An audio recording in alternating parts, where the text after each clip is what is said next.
विधि 22 साल की नवयुवती थी जिसका अपनी दादी के अलावा दुनिया में कोई नहीं था। अचानक एक दिन दादी की मौत हो गई। विधि अब दुनिया में बिल्कुल अकेली रह गई थी। उसके बॉयफ्रेंड सनी के अलावा अब उसका इस दुनिया में कोई सहारा नहीं था। एक दिन विधि दादी की अलमारी खोलती है जिसमें उसे एक पुरानी बैंक की पासबुक और लॉकर की चाबी मिलती है। विधि बहुत हैरान हो जाती है। वो जानती थी दादी कितनी मुश्किलों से घर चला रही थी। फिर ऐसे में उनके पास से मिली ये लॉकर की चाबी देखकर विधि के मन में सवालों की झड़ी लग गई थी। ऐसा क्या है उस लॉकर में जिसके बारे में दादी ने उसे आज तक नहीं बताया। सवाल बहुत सारे थे जिनका जवाब ढूंढना था। दादी की डेथ सर्टिफिकेट लेकर जब वो बैंक पहुंची तो उसे दादी की लॉकर का एक्सेस मिल गया। उत्सुकता होश उसने लॉकर खोला तो उसमें सिर्फ उसे कुछ कागज दिखाई दिए। विधि कागज लेकर घर लौट आई। उन कागजों के मुताबिक मंथनपुर में एक बड़ी हवेली दादी के नाम थी। इतनी बड़ी हवेली है दादी के पास और हम सालों से इस 2 कमरे के किराए के मकान में जी रहे हैं। ऐसा क्यों किया दादी ने? खैर जो भी बात हो, अब तो ये हवेली मेरी है। मैं कल ही मंथनपुर के लिए निकलती हूँ। अगले ही दिन वो मंथनपुर के लिए निकल गई थी। बड़ी अजीबोगरीब सी जगह थी ये। मेन रोड से हवेली की तरफ जाने वाली सड़क बिल्कुल सुनसान थी। गाड़ी तो क्या, पैदल चलता हुआ भी कोई इंसान नहीं दिख रहा था। सड़क पर गहरा सन्नाटा पसरा हुआ था। सड़क के दोनों तरफ घने ऊंचे पेड़ लगे थे। इतने पेड़ पौधे होने पर भी वहां किसी भी पक्षी का कलरव नहीं था। कोई जानवर नहीं। धीरे धीरे अंधेरा हो रहा था। सड़क किनारे लगे घने पेड़ अब जंगल की तरह दिखाई पड़ रहे थे। सड़क पर फैली खामोशी अब विधि को डरा रही थी। कुछ ही देर में वो पैदल चलते हुए हवेली तक पहुंच गई थी। हवेली काफी पुरानी दिखाई पड़ रही थी। ऐसा लगता था कि सालों से वहां किसी ने पैर ही नहीं रखा। हवेली के 500 मीटर के दायरे में गिने चुने ही मकान थे और जो थे वो भी खाली पड़े हुए थे। विधि के मन में कुछ अजीब सी उथल पुथल मची हुई थी। मेन गेट खोलकर वो हवेली के अंदर पहुंच गई। अंदर का नजारा देखकर वो दंग रह गई थी। पूरी हवेली जगमगा रही थी। अंदर महंगे फर्नीचर और सजावटी सामान देखकर विधि का मुंह खुला का खुला रह गया था। अरे वाह, ये हवेली तो बहुत वेल मेंटेन्ड है। लगता है यहाँ जरूर कोई रहता है। हेलो, कोई है? कोई है यहाँ? विधि पूरी हवेली में घूमकर वहां रहने वाले व्यक्ति को ढूंढ रही थी। ढूंढते ढूंढते वो हवेली के अंदर आकर देखने लगती है। तभी एक बूढ़ी औरत न जाने कहां से विधि के सामने आ जाती है। बूढ़ी के चेहरे पर गहरी झुर्रियां थी और कमर झुकी हुई थी। काला लबादा पहने, आधा मुंह पल्लू में छिपाए, वो औरत बेहद डरावनी लग रही थी। आउच! डरा दिया आपने। क्यों आई हो यहाँ? लौट जाओ। मैं कहीं नहीं जाने वाली। ये मेरी हवेली है। बाय द वे, आप कौन? यहाँ कोई नहीं रह सकता। शैतान रहता है यहाँ। लौट जाओ। शैतान? Very funny. अच्छा, तो हवेली हड़पने के लिए ये स्टोरी बनाई है आपने? विधि कुछ कहने वाली होती है, तभी वो देखती है कि बूढ़ी औरत हवेली की ओर देखकर कुछ सकपक आ गई है और अपना चेहरा ढकते हुए वो अचानक ही अंधेरे में कहीं गायब हो जाती है। बड़ी अजीब औरत थी। कुछ स्ट्रेंज ही जगह है। विधि हवेली के अंदर आ जाती है और अपना फोन निकालकर सनी को कॉल लगाती है। हेलो सनी, तुम विश्वास नहीं करोगे, ये हवेली तो हमारी सोच से भी ज्यादा खूबसूरत है। तुम बस जल्दी यहाँ आ जाओ। हाँ हाँ, मैं आज रात को ही निकलता हूँ। सुबह मिलते हैं, बाय। अगले दिन सुबह सनी भी हवेली पहुंच गया था। अरे यार, कहाँ फंसा दिया विधि ने। अंदर जाने तक का रास्ता नहीं है। हर तरफ झाड़ियाँ, पेड़ पौधे। ऊपर से मुझे कहा कि मेरी सोच से भी ज्यादा खूबसूरत है हवेली। हवेली माय फोर्ट। सनी बड़बड़ाता हुआ मेन गेट से अंदर जा रहा था। बाहर का कंपाउंड क्रॉस करने के बाद अब वो दरवाजे के सामने था। उसके नॉक करने से पहले ही दरवाजा खुद ब खुद खुल गया। सनी हैरान रह गया था। अंदर पहुंचकर उसने देखा हॉल में कोई भी नहीं है।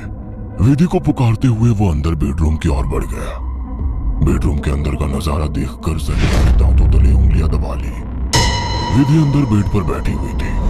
उसके लंबे बाल खुले हुए थे और उसके चेहरे को ढके हुए थे। बालों के बीच से उसकी लाल खून आंखें दिखाई पड़ रही थी।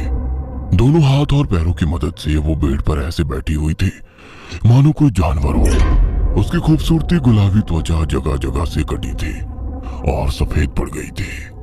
विधि को देखकर सनी जोर से चिल्लाया, विधि, ये क्या हो गया तुम्हें? सनी की बात सुनकर विधि ने डरावने अंदाज में गर्दन टेढ़ी की। अब उसके चेहरे पर से कुछ बाल हट गए थे। वह भयानक आवाज के साथ हंसने लगी। उसके मुंह से किसी जानवर की तरह लार गिर रही थी। अचानक ही वह पूरी ताकत से चिल्लाई। विधि के बाल हवा में उड़ रहे थे और चेहरा चीखते हुए और भी भयानक होता जा रहा था। काले दांत और सफेद पड़ चुकी आंखें आकार में बड़ी होती जा रही थी। सनी के अंदर और देख पाने की ताकत नहीं बची थी। अपनी पूरी ताकत लगाकर वो कमरे से बाहर की तरफ भागा। बाहर हवेली के दरवाजे तक पहुंचा ही था कि विधि की दर्द से भरी आवाज सुनाई पड़ी।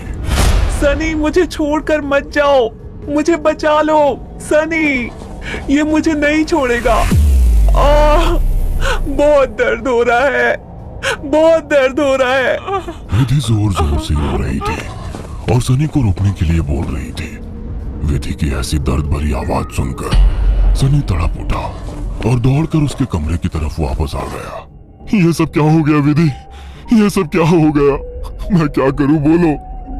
बहुत भूख लगी है, तेरा खून पीना है। इतना कहकर विधि अजीब तरीके से मुस्कुराने लगती है और अपने हाथों और पैरों की मदद से जमीन पर रेंगते हुए सनी की ओर बढ़ती है। सनी बिजली सी तेजी दिखाकर कमरे से बाहर निकल आता है और कमरे का दरवाजा बाहर से बंद कर देता है। सनी की कुछ समझ नहीं आ रहा था।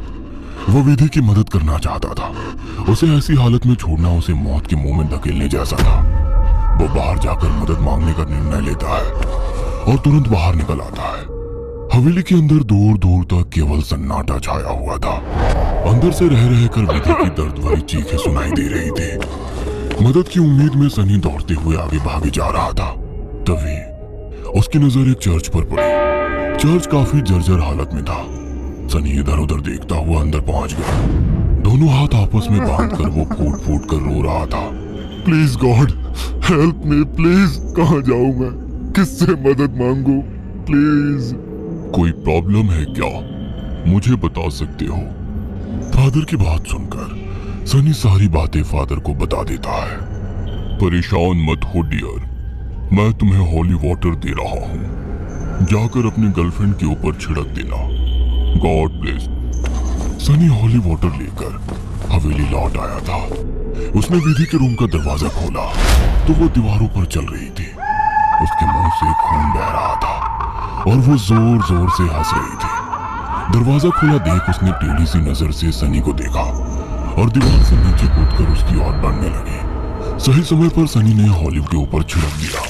विधि एक जोरदार चीख के साथ दूर जा गिरी और एक काला सा साया कमरे से बाहर की तरफ जाता हुआ दिखाई दिया। विधि, वो चला गया। तुम ठीक हो? हाँ, वो चला गया, लेकिन अब वो अकेला नहीं आएगा। वो बुढ़िया सही कहती थी, ये घर नहीं शैतान का बसेरा है। यहाँ एक नहीं 5 शैतानी ताकत है। जल्दी चलो विधि, हम यहाँ से दूर निकल जाएंगे। सनी विधि को सहारा देकर ले जाने लगता है। तभी विधि की आंखें पलट जाती है और वो सनी को दूर धकेल देती है। सनी जाकर दीवार में टकरा जाता है। तभी फादर वहां आ जाते हैं। मैं जानता था यहाँ एक नहीं बल्कि कई शैतान है जो तुम्हें नुकसान पहुंचाने की कोशिश जरूर करेंगे। तुम्हारी दोस्त पोजेस्ड है, ये आसानी से उसका शरीर नहीं छोड़ेंगे। मुझे ही कुछ करना होगा। फादर हॉली वाटर को विधि पर छिड़कते हैं जिससे कुछ पल के लिए शैतान कमजोर हो जाता है। उसी समय वे दोनों उसे बेड से बांध देते हैं। उसके बाद फादर प्रेयर बोलने लगते हैं और वाटर की कुछ बूंदें उसके ऊपर गिराने लगते हैं। विधि पूरी ताकत लगाकर चीख रही थी। फिर कुछ देर बाद अचानक उसने चीखना बंद कर दिया।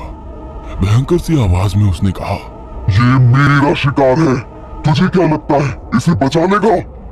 इसके बाद विधि ने झटके से अपने दोनों हाथों पर बंधी रस्सी को खींचकर तोड़ लिया और अपने हाथों और पैरों को उल्टी दिशा में मोड़ने लगी। कट कट की आवाज के साथ उसकी हड्डियों के टूटने की आवाज आ रही थी। विधि के दिल को चीरती चीखों को सुनकर सनी की आंखों से भी आंसू बह रहे थे। फादर ने वाटर छिड़कते हुए विधि के चारों ओर एक गोला बना दिया। अब वो उस गोले से बाहर नहीं आ पा रही थी। फादर लगातार प्रेयर कर रहे थे। अचानक कड़ाक की आवाज आई और विधि की गर्दन पीछे की तरफ घूम गई। विधि का शरीर बेढाल होकर जमीन पर गिर गया। सनी पागलों की तरह विधि विधि चिल्ला रहा था। फादर के लिए इस समय सनी की जान बचाना जरूरी था, इसलिए वे उसे घसीटते हुए हवेली से बाहर ले आए और दरवाजे पर वाटर छिड़क कर वहां से बाहर आ गए। सनी अभी भी जमीन पर सिर टिकाकर फूट फूट कर रो रहा था और फादर की आंखों में भी को ना बचा पाने की तकलीफ साफ दिख